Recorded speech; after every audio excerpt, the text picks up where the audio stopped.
அனைவருக்கும் வணக்கம். வேண்டுதல் வேண்டாமை இலானடி சேர்ந்தார்க்கு யாண்டும் இடும்பை இல. இதுவும் கடவுள் வாழ்த்து தாங்க.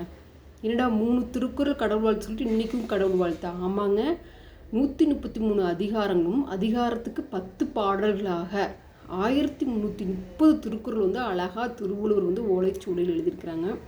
அதில் ஃபஸ்ட்டு 10 கடவுள் வாழ்த்து தான். இன்றைக்கி நான் பார்க்க போகிறது 4ஆம் திருக்குறள். வேண்டுதல் வேண்டாமை இலானடி சேர்ந்தார்க்கு யாண்டும் இடும்பை இல.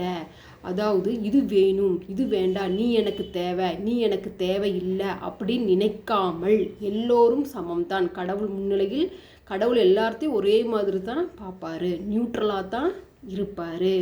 விருப்பு வெறுப்பு இல்லாமல் நடுநிலையில் உள்ள கடவுளை சரணடைந்தவர்களுக்கு இவ்வுலகில் துன்பம் சேராது. சரிங்க, இங்கிலீஷில் எப்படி சொல்லலாம் அப்படின்னா, God does not love or hate anything.